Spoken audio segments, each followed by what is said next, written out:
right, so I think we are live. Let me just check on my phone. Yeah.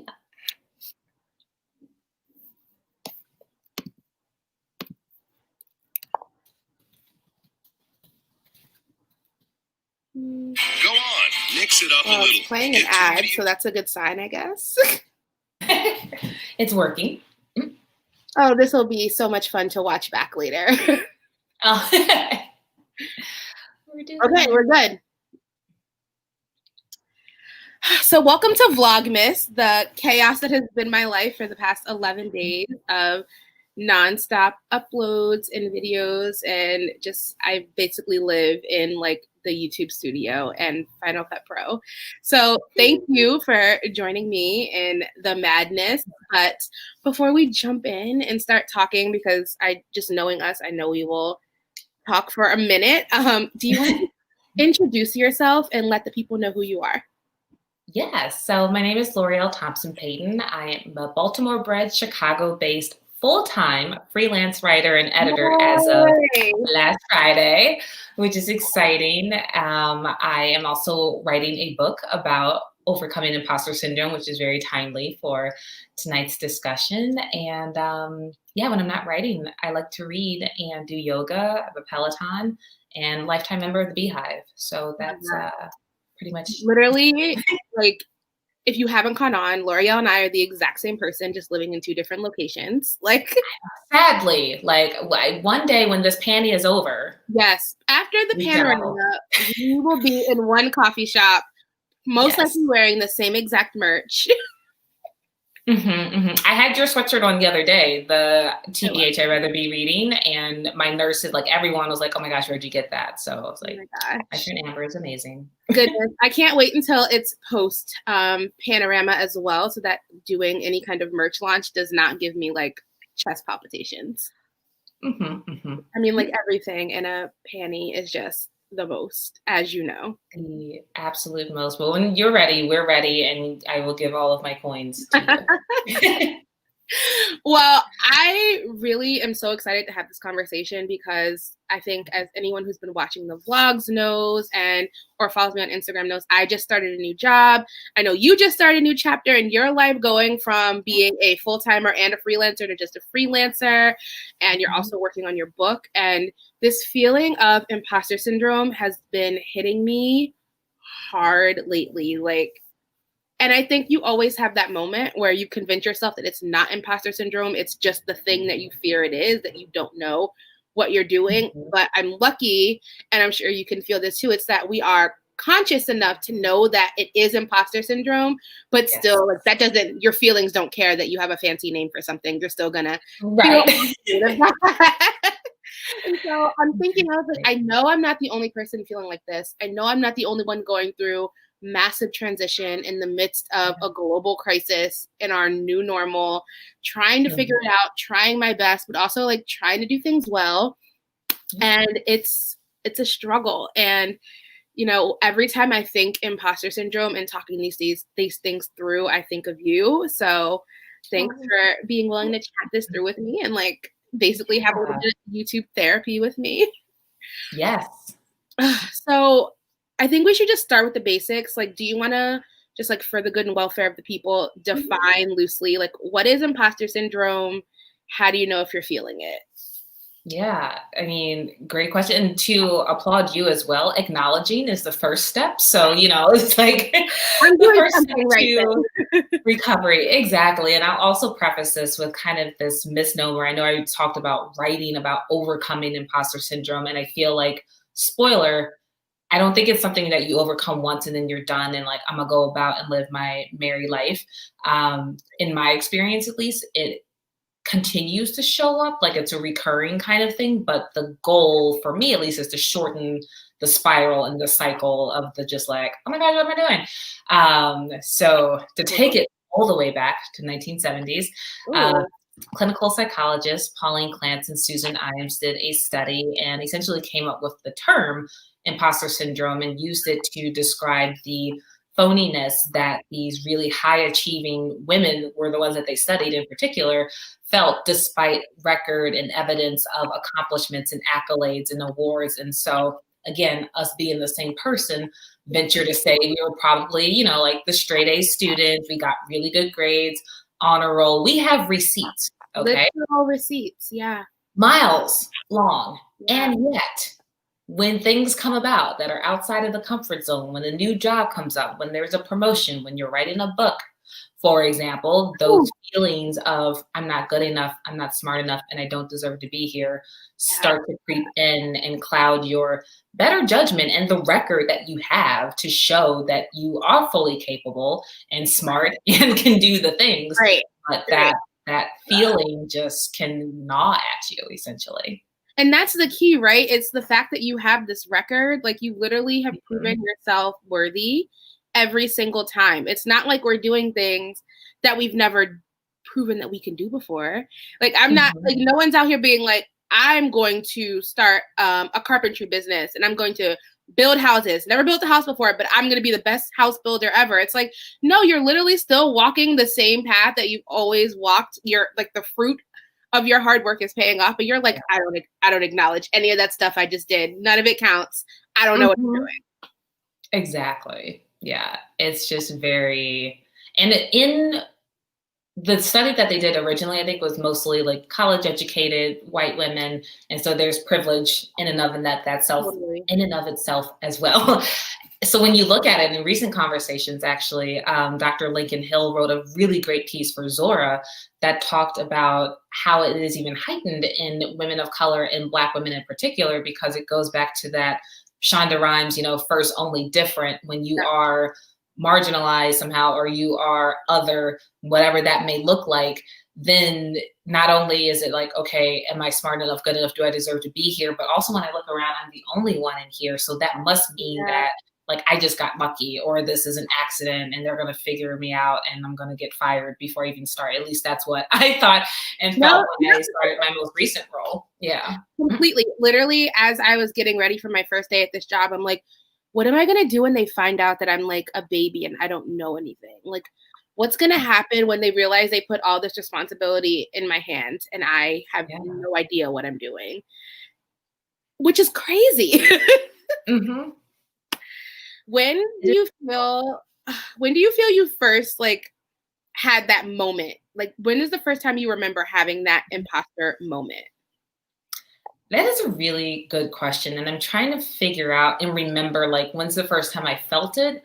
And when's the first time I felt it and knew what it was, like had a name for it. And but then again, you know, like growing up super confident. I mean, I wasn't like cocky or anything, but like, there's even a phenomenon among teenage girls, even you see when you're young and you're in like elementary, middle school, super confident, get to around that high school and adolescence starts happening. And then you start to, I think it was camouflaging was like the term they call it. You want to like fit in with your peers and be cool. And so you like downplay some of the things that you were like really into, or like your smarts and those sort of things. And so, but I was like, no, I don't think any of that really applied to me. I still am super ambitious and like checked all the boxes, was editor-in-chief, high school, copy editor in college, internships. And so I feel like the first time, because journalism and writing is what I've always done. Yeah. And what I found when I was doing something new, so there was, I think about it at the time that I didn't feel like enough. On the plane, interesting enough, from Baltimore to Chicago to start my role as digital content editor for Jet Magazine back in 2013. So whole career until then, I was in Baltimore. I worked for the newspaper. Then I was in the magazine division. I'd been freelancing for Jet even by that time for like a year or two when the opportunity came up. And so threw my hat in the ring and I got it. Shout out to Kyra, my amazing mentor, editor. I just love her so much. But on that plane ride, the 2-hour ride between Baltimore and Chicago, I was kind of like, oh shit. Like I've never been editor for a national publication. And this is Jet. Like I grew up reading it at my grandmother's house. I wanted to be Jet Beauty of the Week. And my dad said there are other ways for me to contribute to the magazine. And turns out he was right, but like, you know, he didn't have to rain on my parade back then. But that was the first time that I had that panic of like, oh my gosh, she's gonna find out that I don't know what I'm talking about. I totally just run a whole game on everybody in the hiring process, and I'm gonna have to turn around. I just had my suitcases, like that's literally all I brought with me. And that stands out as the first time that I had that feeling of not being enough, not smart enough, not good enough, and also honestly not Black enough, because I grew up in the burbs. I went to all-girl Catholic high school. I was one of 2 Black girls in my school and had a lot of internalized self-hate because, like, when I grew up, it wasn't all the Black girl magic you see now. It was very much like Britney Spears and Christina Aguilera on all the teen magazines that I read, which is why I wanted to become a journalist in the first place, because, you know, create the change, be the change you want to see. So I was like, y'all about to put this 20-some-year-old girl in charge of a website for an iconic publication that's been around forever? Like, nope. Just can't be. So who's lying?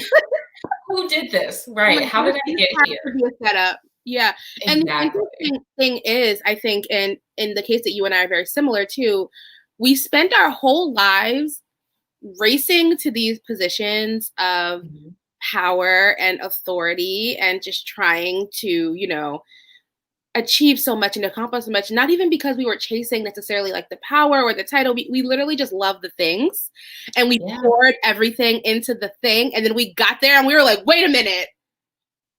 Who allowed me to be here? Like it's just interesting to me how you get in these situations and you completely remove yourself from the process. And it's like, it's just so interesting when you think about how personal these achievements are and how quickly you are to remove your literal person from everything that you just accomplished.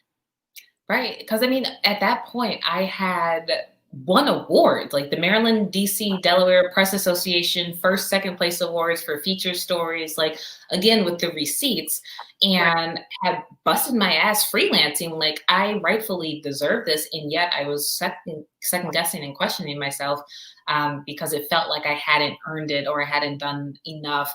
And it's very coincidental. Then you fast forward from a year when I started the position, or a year and a half thereabouts, and was applying elsewhere. And Kyra gave me essentially the best career advice I've gotten thus far. And she was like, you just got to have the confidence of a mediocre white man. And I was like, 100%. What? And I didn't get it because it was 2014. But then the election happened. And then I was like, oh, that's what she meant. You want to know that moment for me? Yes. So when I was in college, I was the firm director of our student-run PR firm. And I was terrified. I was like, how am I supposed to lead this whole firm of people? What are they going to do when they find out that, like, I'm the weakest link? Like, I am all over the place. I'm so scattered. I'm still trying to figure my stuff out. Like, I'm not the leader they think I am. But there was this guy in our firm. I will keep his name off the internet. Although I don't necessarily believe in protecting white men, but whatever. And and this is the sad part, I forget which police shooting this was. There had just been a shooting, and it was all over the news. And he was posting on social media about how, like, if people didn't act like monkeys and maybe they wouldn't be treated like was in his full bag. And I was like, and this is someone who I've seen literally be like given all these great opportunities, and we're supposed to be peers and colleagues. And I'm like, okay, even if you don't feel like you have it all together in this moment, like, you need to step into your boss bag and shut this down, because this is what you're up against. This is the competition. And it completely switched something in me. But as a Black woman, it's like, it's almost painful that you have this feeling of like, do I really belong here? Am I doing this right? Am I a fit? And then you'll look across the conference room table at this white man who is not only doing less than you are, but feels deserving of 10 times more than you'll ever have. 100%. There was the Hewlett-Packard study really put it in context for me, because like I said, she gave me the advice and I was like, okay, didn't get it. And then when I saw the study, they said that there was an internal study that Hewlett-Packard did, and they looked at how people are applying for promotions. And it said that women will look at a job description and be like, all right, well, I need to have 120 10% basically. It's not 100%, but like, we go above and beyond, especially if you're a Black woman. Twice as hard to get half as much is a saying for a reason. Like, shout out to Papa Pope / Shonda Rhimes. So they were like, well, I have to have all of the qualifications in order to even think about applying. Yep. Meanwhile, Brad and his boys were like, oh, I got 60%. Oh, I'm good. Not even though the job is posted, I'm applying. Right. And it's like, how many times I just had a conversation with a girlfriend over lunch today, virtual lunch, but like, how many times have we self-rejected? Have we talked ourselves out of opportunities before we even apply? Like, we don't even get HR and the hiring manager a chance to reject us before we reject ourselves. And we are doing ourselves a great disservice, leaving so much money up on the table and different opportunities because we don't even think that we are worthy of applying. And then meanwhile, someone who doesn't have half of the experience or the credentials is just like, I'm gonna shoot a shot. Why not? What's the worst that could happen? You're so right. And I mean, this is across the board. It's career, it's like creative endeavors, it's personal endeavors. Like, so often I have talked myself completely out of something. Even starting a YouTube channel. I probably wanted to have a YouTube channel since I was in college, if not high school. Because, I'm a millennial. I watched all these apps grow up, literally. And I was always like, oh, who's going to watch you? What are you going to talk about? Like, your channel's going to flop, like, to the last second. Even in the 2 years that I've had this channel and putting so much work into it, I'm always like, but is it really like a thing? Like, it's mind blowing to me. And then when people who you trust, who you love so much, they're like, do you realize, like, these are the things you've done. This is the work that you do. Why are you even asking this question? And you would never, like, if someone was like, do you think L'Oreal is like qualified to be a freelance writer? I'll be like, what are you asking me? Like, have you met her? Right. Have you seen her? It's like, what are you talking about? But I ask that about myself all the time. And that's why one of my like hacks for the combating, because again, I was like overcoming, but like combating imposter syndrome is to talk to yourself as though you would a best friend, because we would never let anyone say anything about our girls. But yet it's like, if you hear the way you talk about yourself, and that's the voice you hear the most, and that's the voice that is the loudest, it can be super negative. And I remember in my very first therapy appointment, she dragged me for filth. And she was like, what I'm hearing is, you're not very kind to yourself. And I'm like, what are you talking about? Like, I am the cheerleader. I pep talk everyone. Like, I'm that person. And I took a quiz. It was a self-compassion assessment by Dr. Kristen Neff online. And I can share the link with you for everyone, because it was really eye-opening for me. And I think on a scale of 1 to 10, I scored a 2 point something in terms of how kind I was to myself. Wow. Which is embarrassing, because how am I out here on Beyonce's internet, like cheering everyone else up, giving the pep talks and being that like go-to person. And yet when it came to myself, I was being super harsh and critical. And so one of the ways that I have come to cope with imposter syndrome is like, okay, even if it's like in third person, sometimes I'm like, all right, Payton, because I don't know why I go to last name when I have to like give myself a good talking to. Coach mode.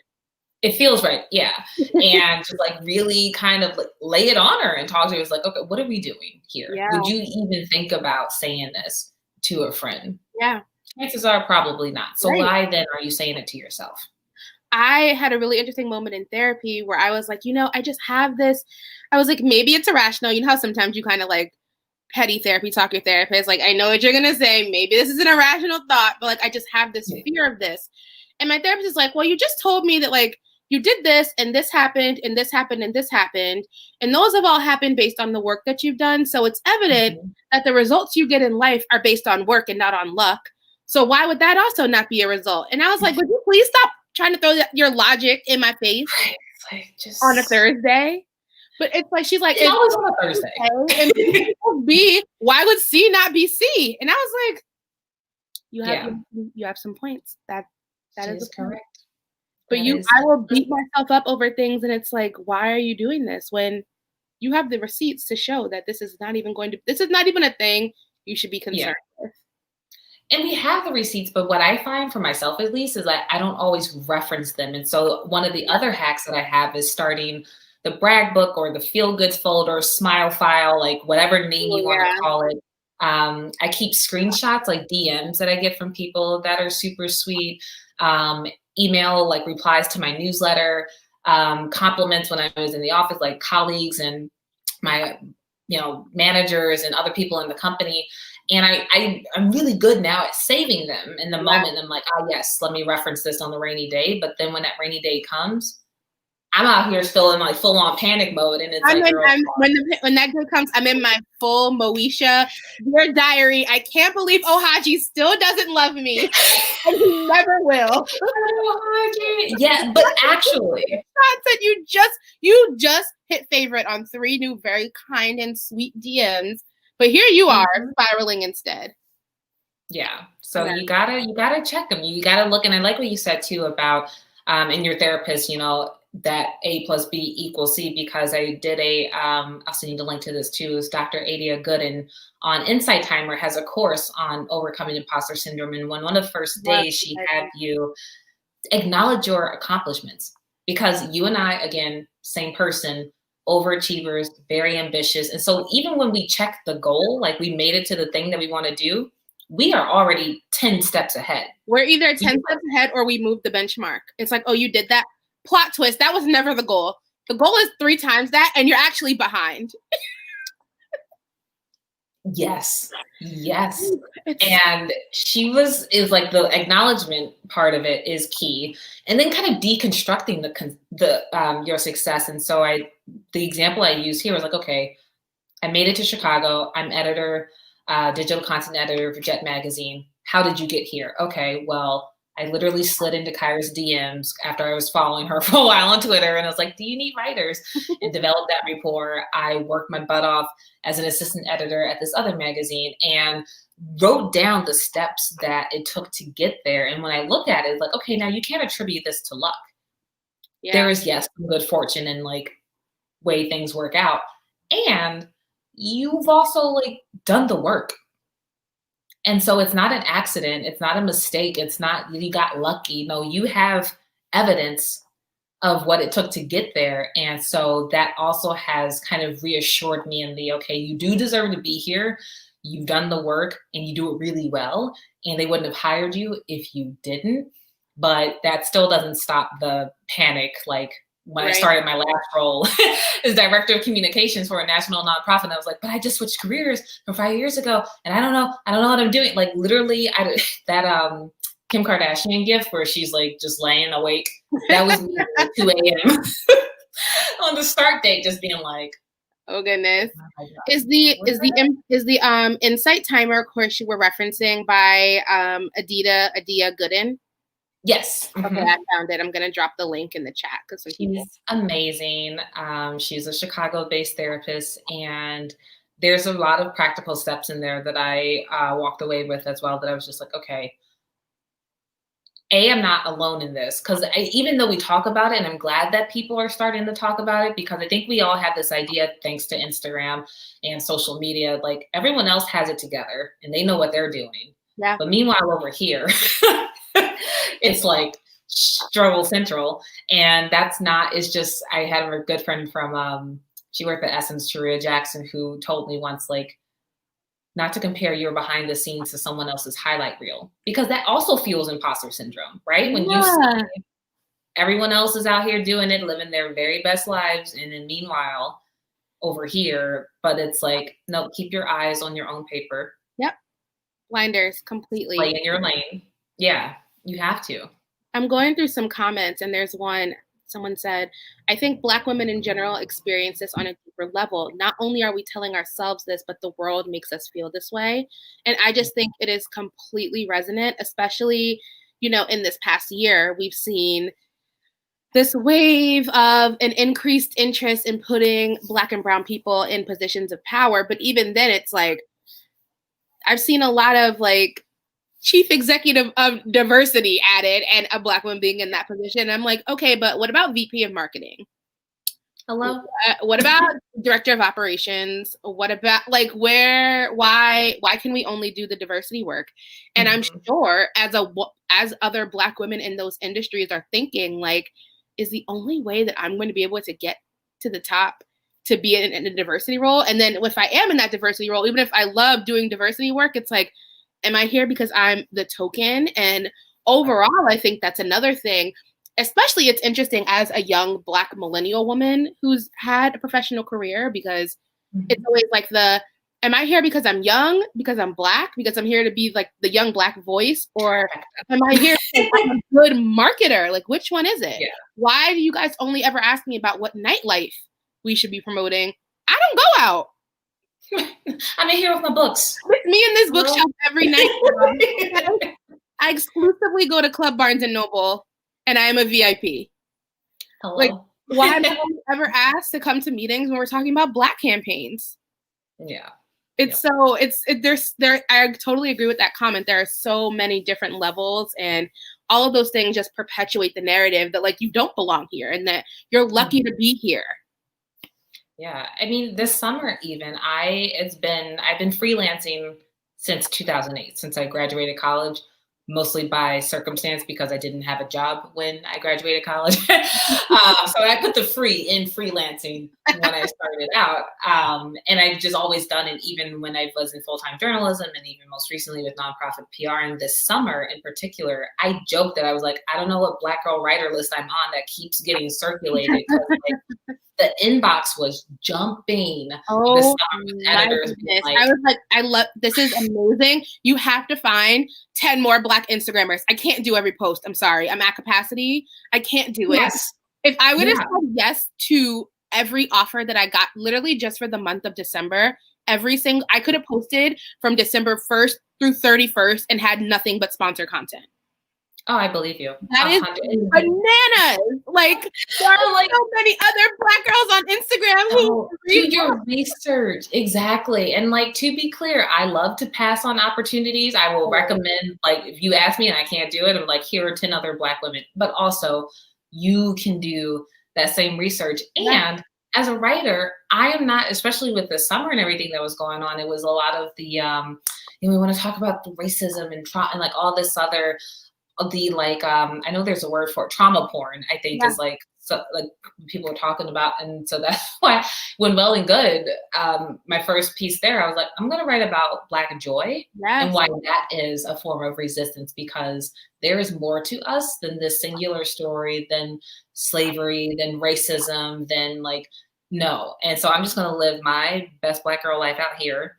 And that's going to have to be enough. Like, that is. I always equate when they want, like, especially writers or content creators to only talk about like the super Black things. I was like, that would be like you telling anyone who has a uterus and menstruates that they can only talk about the experience of having a period. Like, that is such a small piece.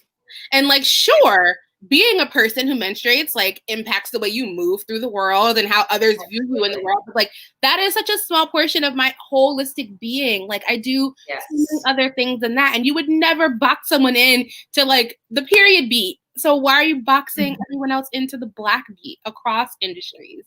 And and it's now, so in my new role in this new job, my official title is digital strategist, but a lot of that is working on social media and influencer campaigns. And I am excited to now be in a seat where I can be like, I love these 10 creators. We don't need to use them every time. We're going to find 10 new ones. I mean, 30 under 30 lists and different. And it's like, again, I applaud and I am always rooting for everybody Black, and everybody. There are more than the same 5 people y'all keep putting on all these lists. The same 5 people you put on the list, the same 5 people you ask to speak, the same 5 people are on everybody's podcast. And it's like, I thought you guys wanted diversity. Did you just want like a handful of Blacks? Well, look-alike, because then we got into the colorism and there's hair, and there's a rabbit hole in and of itself. Truly a rabbit hole. But it's like, come on now. I'm so glad we're having this conversation too, because I think that a lot of the issue also is this feeling of having to be gracious and grateful Mm-hmm. And that also perpetuates the narrative of, do I really belong here? Because you are so lucky and so thankful and so grateful to get any little piece of the pie that you were able to get, that it completely negates that you worked for it. And that you're also probably being undervalued and not being given the full piece that you deserve based on the work that you've done. So I think that's also another social media thing, right? Like this attitude of gratitude and how that can sometimes be skewed to make you have that skewed perception of your own success. Like, have you experienced that at all too? Like just being so thankful that you got the job and who am I to question why I'm here? Yes. And also had it like fed to me. So in my first rodeo in nonprofit, I started off, I was at Girl Scouts, and I remember I was media relations manager, and they had offered the director of external affairs as a promotion. And I was like, okay, well, this is what I think the salary should be. And because I was at 45, I think they offered 50. I was talking to some friends also at other nonprofits, and thankfully they were transparent and sharing their salaries as well. And it was like, oh, I'm making 80. And one was like, I'm making 90. And I was like, yeah, what? And when I did the research, brought the presentation and did everything, and they were like, well, we're a nonprofit, like emoji shrug. And I was like, but so are these other nonprofits, and this is what they're paying. But it was like, oh, you should be lucky to be here. The mission is super important, and that's more important. And I just didn't buy into that. I'm like, you can have both, right? Like I don't have to be a martyr. You can do something that you're passionate about and also pull in the paycheck. And so I had to shout out to Jen Sincero's You Are a Badass, because I was reading it on the plane from Paris back to Chicago. And the piece about the chapter on money and changing your mindset toward money and just believing that you are deserving and worthy of, because money is just like, it sounds very woo-woo, but it's like energy and currency, you know, but it totally unlocked something in my mind, because even as a journalist, I was like, well, I'm not doing this to get rich. I just want to tell stories. And we have this way of downplaying, as you said, trying to feel grateful, especially when we are young Black women in these different positions. Like, we should just be grateful to be here. And I was like, no more of that. Like, yes. And I know that I'm worthy and deserving of more, and I'm going to go after it. And I did. And that's when I increased my salary by 30,000 and got the 80 that I knew the director level role was worth.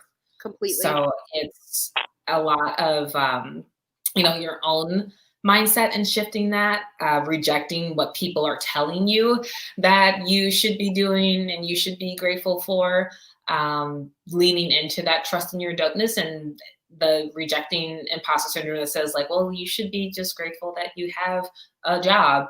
Right. But yes, and especially now in a pandemic.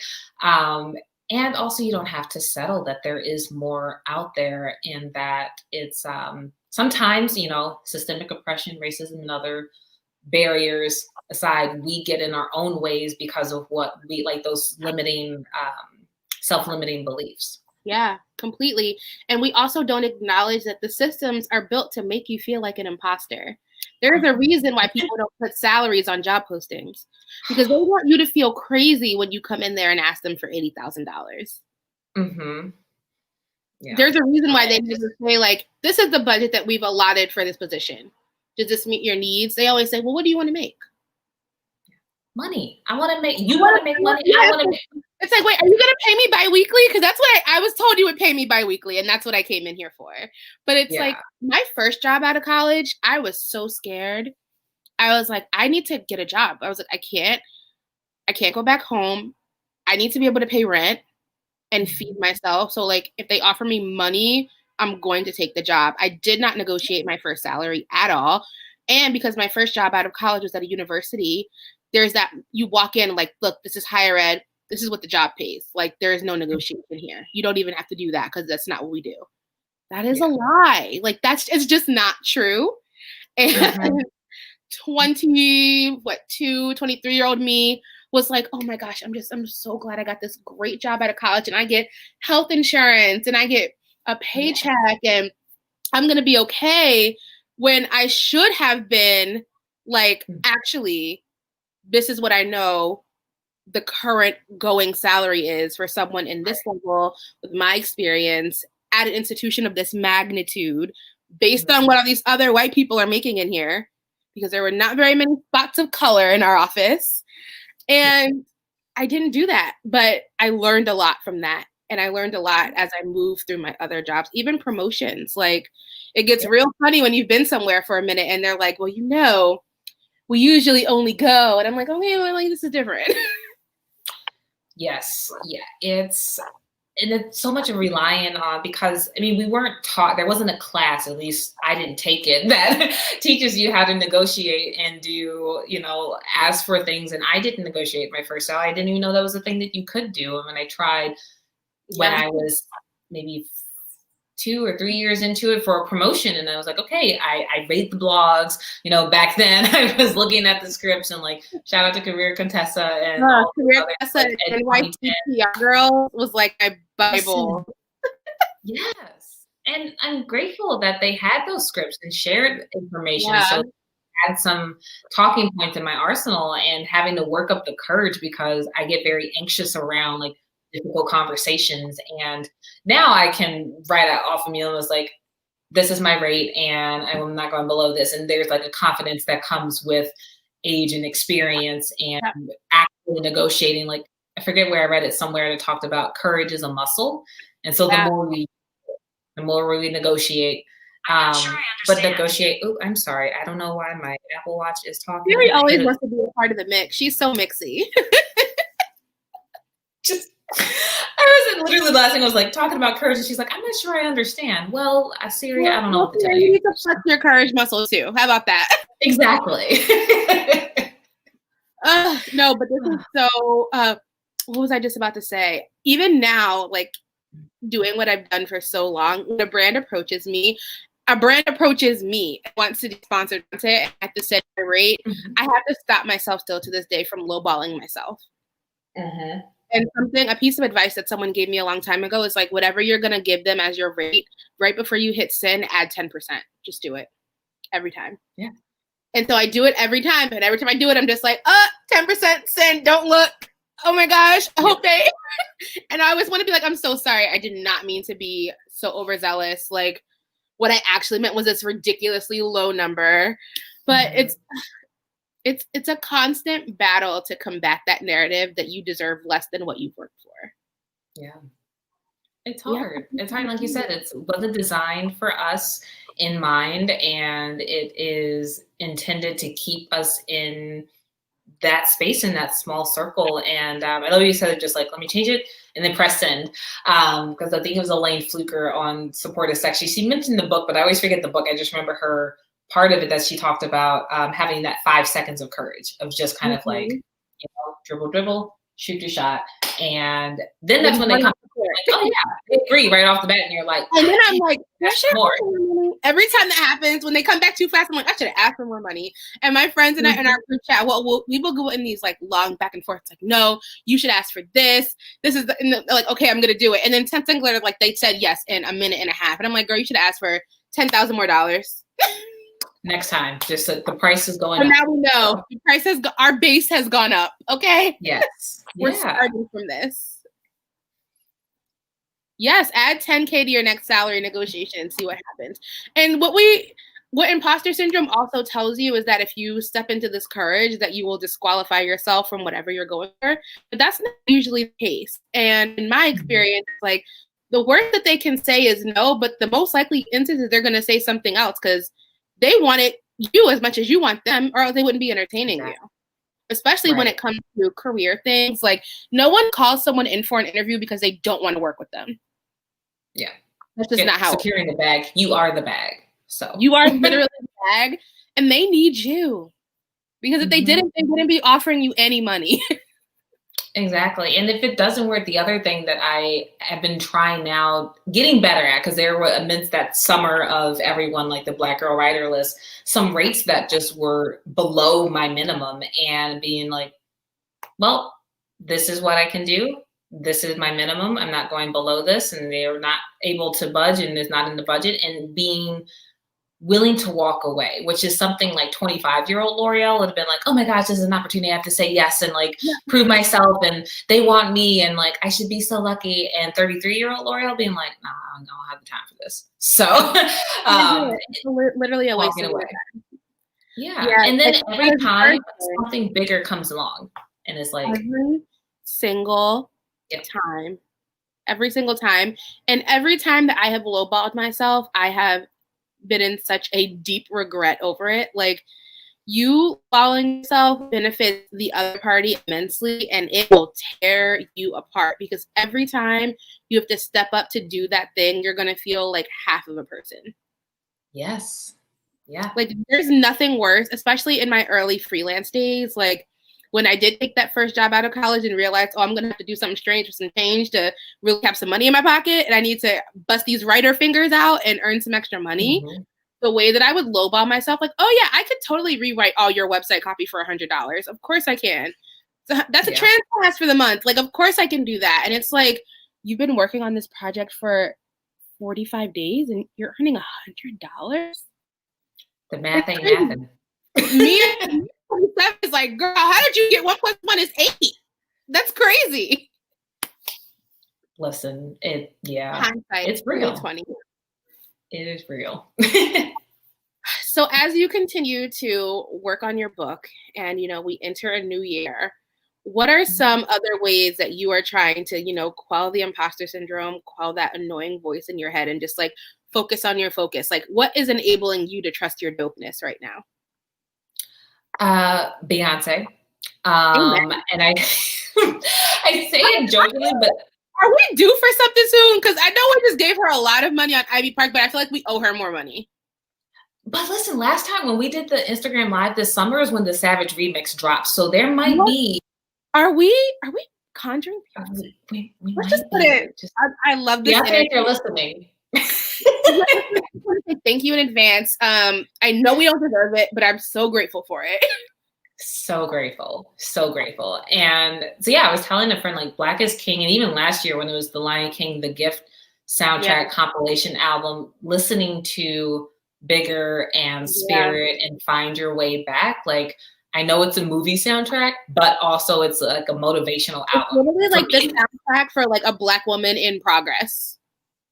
It is so beautiful. And that was part of the awakening of just like, okay, find your way back to writing, being meant for something bigger, because there's so many times that we play it safe and we play it small.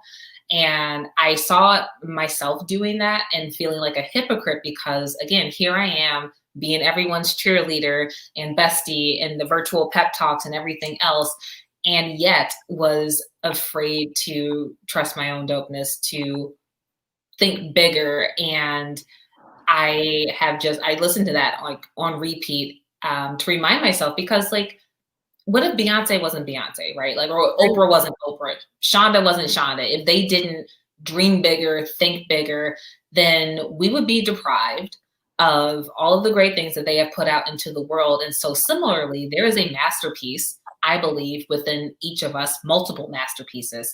Like, someone needs to hear your voice, your gift, your story, whatever that unique thing is that you are only capable of bringing into the world.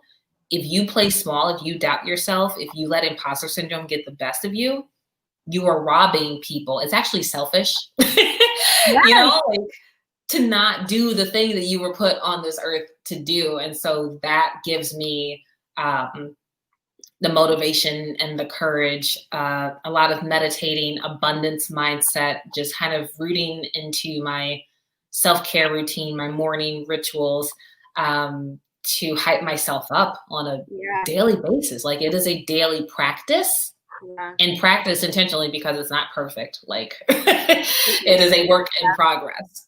I'm always super motivated when you share your meditations from Insight Timer on Instagram stories, because I'm like, wow, homegirl is at like an over 200-day streak. Why is your streak 5 days, Amber? When you know that after you do that, you feel amazing. Get on the ball, do the things that are going to enable you to do the other things. And that's such a big piece of it. And I'm so glad that you mentioned that it is a daily practice, because I think that with so many things, we want to one and done them. We're going to be like, okay, I worked on my imposter syndrome. I built my confidence. I built my trust in myself. Like I have so much self-love now. Whew, I'm a fully realized human being. Off I go to do all my things. And it's like one thing that I've realized about myself is that every single year, every single accomplishment, every single phase of my life has required a drastically different version of who I am.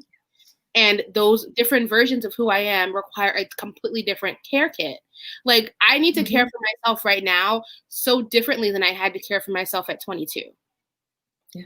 And you have to be willing to not check that box on a one and done basis, but be willing to wake up every day and check that box and figure out what does checking that box look like this month, this week, this year, today, tonight, before I go to bed tonight, what this hour, like literally this Zoom call, like what do I need in this moment just to get through another Zoom?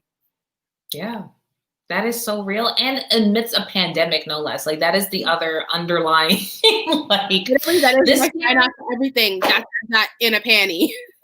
In a panty. And on just being Black women in America in a global pandemic. And just like there's so many levels. And so extending that grace to ourselves that we are so open about giving to others, because again, you and I and each other, the DMs and the comments will like hype each other up and like, girl, you got this and everything to ourselves. And it's like we need to be on our like being Mary Jane, like get out your Post-its and tell yourself that you are kind and you are smart and you are important and you are competent and capable and worthy and you belong. Like I had this moment. I was doing one of these like one-on-ones with one of my new colleagues, and she was just talking about how excited they were to have me on the team and like going through all of these things that she's excited for me to do. And like she kept referencing my expertise. And I literally was sitting there and I could feel myself like starting to shrink. And I was like, oh my God, what is this lady going to say? When she realizes that I'm just this like young girl who's like posted a couple Instagrams. What is she going to think I really know? But then I'm like, I paused for a second and I kind of like had to hush myself up. And I was like, she's saying things that are on your literal resume. She's basing this off of actual facts. This isn't made up. This woman has nothing to gain by hyping you up right now. Nothing at all. She gets nothing. So why would you think that this is all fabricated? Listen, I swear by behind every successful woman is a group chat hyping her up. So that's the other thing in the toolkit is finding your people who not only hype you up, but hold you down, like remind you of the badass boss that you are, because we all need reminders. And they can also call you on your bullshit when you are playing it small and second guessing and being insecure. They remind you of that. And yes, I'm a fan of Post-it notes, affirmations. I have on my screensaver, on my phone, just like those reminders, however you need them, put it in your calendar. And it sounds so cliche and trite, but that's where like the idea of trusting your dopeness came from for me, was a pep talk from a girlfriend. And I just like, all right, this is what you got to do. You gotta trust it. And replacing that negative voice that we talked about earlier, like that inner critic, naming it for one. I feel like when you name something, that takes its power away. Writing like a breakup letter to the critic. I was like, negative Nancy, dear Nancy, you are no longer welcoming here. And it's, recognizing it comes from a good place. Like the fear is trying to protect you and keep you safe, but also like growth happens on the other side of your comfort zone. And so it's like, I get it. You've been around for a while and you want what's best for me. You can sit in the passenger side, your best friend's ride. Yeah. Go down. Stop trying to holler at me, please. I don't want scrub. No scrubs. No. So it's kicking into the curb and like reclaiming that power back, taking over the driver's seat of your life, kicking imposter syndrome to the curb, or recognizing like, all right, if you're going to ride, like just get in the back and be quiet. Like, here's some snacks. But one thing that my therapist has asked me to do when I'm having like, I call them my anxiety spirals. I'll be like, I'm in the spirals this week. And she's like, when you're in it, if you can find a moment of clarity, ask yourself, like, what if all of that is wrong? envision a decision you would make if those things were wrong, and then as quickly as you can do that thing. Like if you're like, oh my gosh, if I send this email, I'm going to get rejected. I know they're going to reject it. They're going to hate this idea. I have bad ideas. And then you can have, when you have that moment, that I think of it like the space on like the landing of a staircase. It's like you're going down this spiral, but now you're just standing on the landing and you're not walking down the stairs yet. You have that minute to pause. And it's like, what if they do like my idea? Just do it in that moment. Don't give yourself any other time to negate what you're feeling, and just do it. And after you keep swallowing those little bite-sized bits of courage and trusting yourself, having faith in yourself and believing in yourself, because that's a big part of it too. You have to believe in yourself more than anyone else ever will, or that voice is going to be in surround sound every single time, and you're never going to be louder than them. Yeah. But yeah, once you do it a few times, I don't mind to say it ever gets easier, because it's always hard, and the situation and the scenarios will change, but it just, you will do it. You can do it. It really is like muscle memory. Yeah. I mean, that's a whole, I mean, who honestly, like, I think about it sometimes, if I think about it too much, like, girl, did you just quit your job, your full-time salary with benefits in a recession? In a pandemic, in the middle of like IVF cycle too. It's just like, did you really do that? And yeah, because I'm claiming abundance. I'm believing bigger for myself and my dreams and my family and my hopes. And I'm just trusting that the carpet, the safety net is going to appear. And is it going to be easy? Will it be fulfilling? Oh, that's fine. It never has been easy.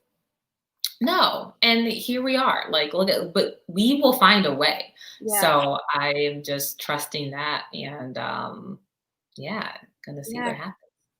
We're gonna trust our dopeness till the end and accomplish some really epic things along the way. Yes. Oh, this was so good. I love a good Black girl therapy moment on a Friday night. Right? I was like, this is what a great way to end the week. Club here. Club Barnes & Noble VIP. I love it for us. Love this conversation. It's giving me so much comfort right now. And I know that I'm not alone when it comes to the anxious spirals. Definitely not alone. We are all in this together. And that is one of the top 5 lies your anxiety will tell you, is that it's only you. Like, it's just, you're all by yourself. Like, no, it's all of us. We are all figuring it out as we go, building the plane as we fly it, doing the best that we can. And as much as you think that you don't have it under control, everyone else is thinking the exact same thing. Yeah. And that's why I'm so grateful to have these conversations with people and just be candid about it, because it's very easy to look at our lives on social media and be like, oh, they got it all together. No, like, no, I don't. But that's the thing. Everyone else thinks that. So it's like kind of open mic night, tapping the mic. It's like, is this thing on? Is anyone else feeling this way? And once you do, like, once someone else is like, yeah, actually, then that opens up the door for everyone else to be like, oh, me too. And now look at us. Who would have thought? We got a comment asking, how do you guys bring in more self-love and self-compassion into your life? I'm struggling with loving myself. Self-love is one of those interesting things, because you can literally have someone whose sole job in life is to, from the moment you wake up, tell you how amazing and worthy and beautiful and perfect you are. And until you believe those things about yourself, they literally will not matter at all. So I think for me, a big part of it has been figuring out the pieces of myself that if I was completely segregated from any expectations that I have of myself or any other roles that I play in life that I just personally really like about me. Like, if it didn't matter or impact someone else, what are the things about me that I just think are amazing? And then how can I celebrate those things on a consistent basis? Like, and it can be things that other people, when they think about those things, that those traits that you have, may not like. Like, I love how much of an introverted, introspective person that I am. And for a long time, I was very hard on myself about how I can go so deep in my own head. Like, I can really be like fully in a whole other world in here. And I treated that like a bad thing for a long time. But I'm like, that's why you're so good at making up these stories. That's why you're so good at creative writing. That's why you're so good at that's why you open a book and you can get lost in another world for 5 hours and finish a book in a day. And it wasn't until I really embraced that part of me, even though to some people it may come off as like, oh, she's a loner, she's super like, she's too individualistic, she's not sociable enough. It didn't matter how they perceived it. That was something I just radically love about myself. I love spending time with myself. So think about those small things that are just like, I love this part of me, something that makes you so you, and then just start radically celebrating those small things. It doesn't have to be like a big to-do ritual, like a self-love thing. Just like find your little pieces and just celebrate them. I don't know if you have more to add. Yeah, for self-compassion in particular,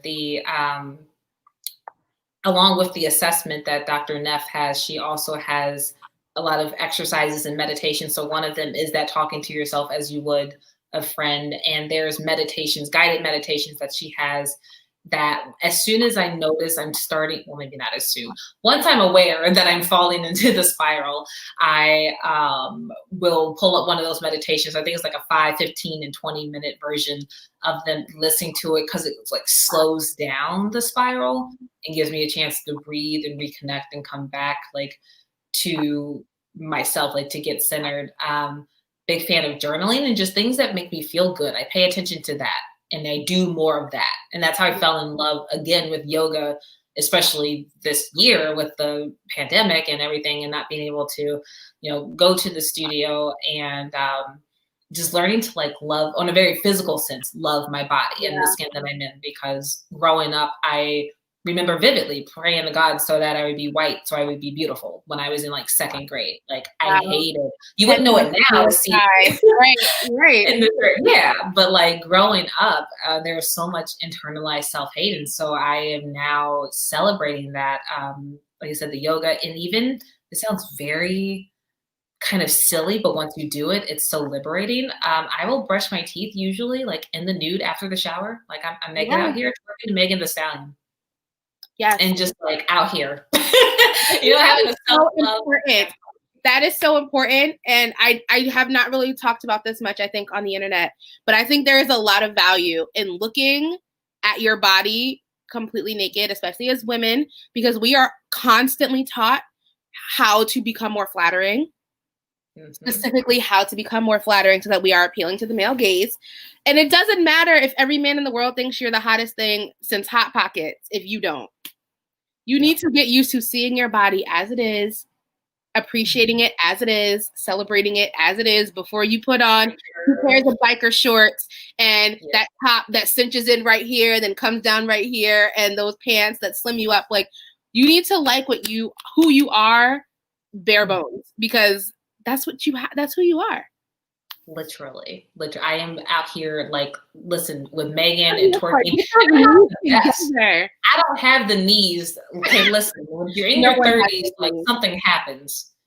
But that doesn't stop me from trying. And I have the knees of a 59-year-old woman, so please. Yeah, but that how in the playlist, like, and when I'm feeling low, like having those songs, like those go-to, the things that and so like making a list so that you have it to reference. And that's the thing, like we can make the list, but then sometimes forget to go back to the list, revisit the list, and see what is going to serve us in that moment. And doing that unapologetically. Do you have a go-to like pump up song? Does Beyonce count as a song or a person? Absolutely. Absolutely. She is a song, a genre, an artist, an album. All the above. Yeah. And so it depends on the mood. Like before speaking engagements, like Formation and Diva are mine. The Savage remix has got me when I need to, actually right before this YouTube, because I know so transparently, I was DMing Amber. I was like, I don't have any makeup on. What are we doing? It's like, so what's the vibe for this? Because I'm coming in very come as you are. Yeah. But then like this acne from all the injections and like the hormones, I was like, all right, let me put some concealer on. And so like makeup, there's things I feel like there was some shaming too for a while about like all natural and that's better. It's like, whatever makes you happy, you do. Like, yes, I sometimes like, listen, I'm going to be good regardless, but when I fill my brows in, I'm going to be unstoppable. And that's just who I am. That's just who I am, and that's the way it's gonna be.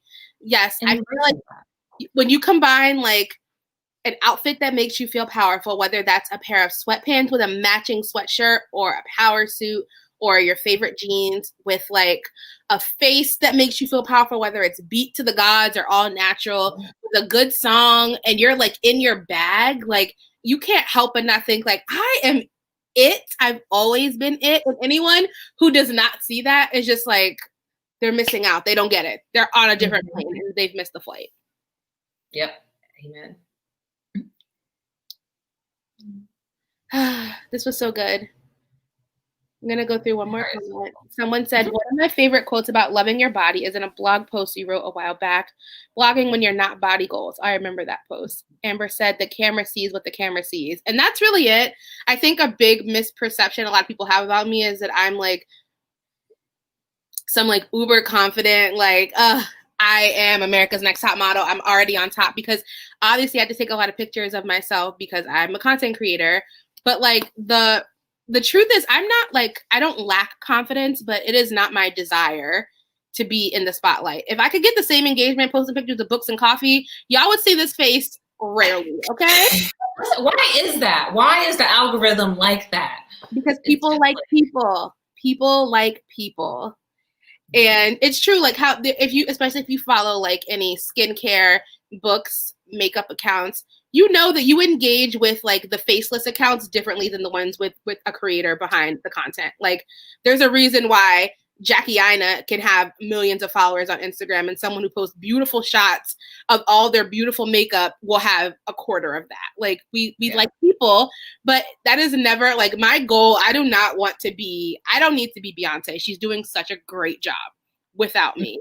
So I think people see my Instagram and they think that, but I'm like, no, I'm just at a point where I'm like, I want to do this thing, and to do this thing, I need to have pictures of me, and I'm not going to waste time wondering like how my body has to play into that. My body's going to be on camera regardless. So it is what it is. All I can do is treat it well. Yeah. Yes. We only get one. You only get one. Well, this is so good. In true us form, we've been cutting up for over an hour. I love that for us. I love that too. I would not have wanted to spend my Friday any other way. But I do know you probably have a husband whipping up something delicious for you. He's picking up burgers and fries as we speak. And this is what I want. God, I've seen what you did for Mario, and I'm asking that you do it for me too. Yes. That is the goal. Well, thank you for spending an hour of your Friday night with me. I appreciate you.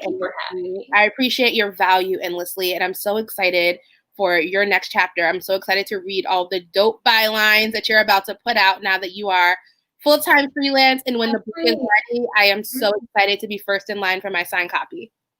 Absolutely. And listen, you are an inspiration. I admire you, fangirl over here. So like, oh my God, when the merch drops and the official fan club open, I'm gonna send in my membership dues. You just let me know where to route the Venmo. Oh my gosh. I'm cracking up at that. That is hilarious. My friends actually the other night, they were like, you need to start thinking of like a name for your fans. I was like, no thanks. Like, can't do that. Burners, maybe? I'll think on it. I'll come back with some suggestions. Get back to me. I'm gonna start taking in suggestions soon. I love it. Thank you for this community, for being you, and I'm rooting for you. Always rooting for you. Number one cheerleader over here, and thank you just so much again. And thank you everyone for tuning in and engaging and all of your great comments. This was an awesome, active conversation, and I'll see you guys all tomorrow for another day of Vlogmas. It won't be live, but we're still have 13 more days until Christmas. So 13 more videos to come. Yes.